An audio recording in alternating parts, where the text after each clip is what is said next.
wa mashindano haya. Sawa, basi tukiendelea na taarifa nyingine ni kwamba ile timu ya taifa iliyokwenda kushiriki mashindano ya waogeleaji kule nchini Zambia katika zoni ya 4 waliwasili nchini Kenya hapo jana wakiwa wameandikisha matokeo mazuri sana. Walimaliza kwa jumla katika nafasi ya 7 wakikusanya jumla ya medali 25.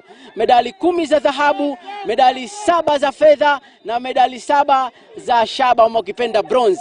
Kwa hakika walifanya vizuri sana. Je, wanazungumziaje mashindano haya hasa baada ya kulakiwa kutokana na mafanikio yao?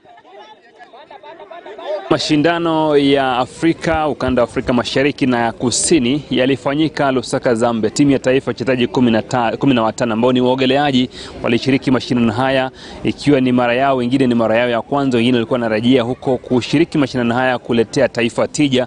Vile matokeo mazuri. Tumeona matokeo, medali wameshinda, vile wameshinda makombe kadhaa ambayo kidogo yanaonyesha kwamba Kenya ina waogeleaji wazuri ambao wanafaa kusaidiwa ama kupigwa jeki kufanikisha ndoto ya kuishi kama waogeleaji wakubwa wa kuogopewa hapa nchini Kenya, vile Afrika na duniani kote. Hasa ninao baadhi ya waogeleaji ambao walikwenda Zambia na nataka kusema nao tusikie wanasemaje, safari ilikuwaje na matokeo yao yamekuwaje.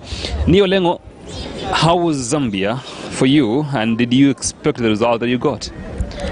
It was good. I enjoyed it, but I didn't expect these results because it was really tough and I just pushed myself. How was the challenge? It was very challenging. It was very tough for me because my age group was competitive and I pushed myself and at least got 4 medals. That was nice of you, Nio Lengo, and congratulations for the 4 medals that you brought for this country, and we are proud of you as well. Marion, how are you, Marion? How was Lusaka for you? It was actually good. I enjoyed the food, my friends. I met some new friends from other countries like South Africa, and I really enjoyed the hotel and the competitive. Do you expect the result that you got? Yeah, but next time I'll push more. You'll push for more? Like, what do you expect for next time? 3,000%. Thank you so much, Marion Lala, for this, and we hope that you do better. Now, let me talk to the coach, ambaye ni Vishula, ambaye ni moja kati ya makocha ambao kidogo wamebobea katika mchezo huu wa kuogelea. Watuelezee safari ilikuwaje na ni kitu gani ambacho kidogo kilikuwa tofauti na mashindano ya awali. Kocha, sema nami sasa, niambie mashindano yalikuwaje huko Lusaka?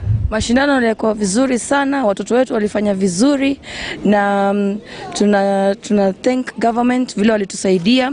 Watoto wetu walipata medali mingi na trophy pia tulirudi nayo, tukafanya Kenya, kila mtu ajue pale Kenya ni nani, Kenya ni nini, na wametualika turudi tena tuwaoneshe. Sasa next time, safari nyingine tukipata kuenda tutawaonesha, na timu kubwa pia tutaenda ili tunaweza kukuja number 1.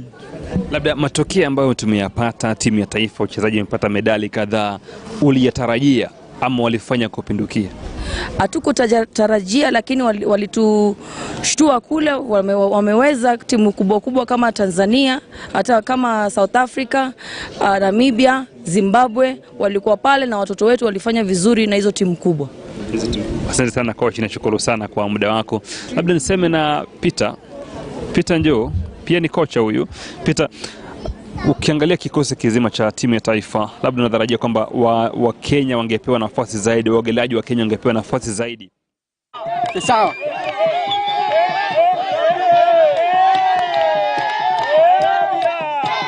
Ni mashabiki hawa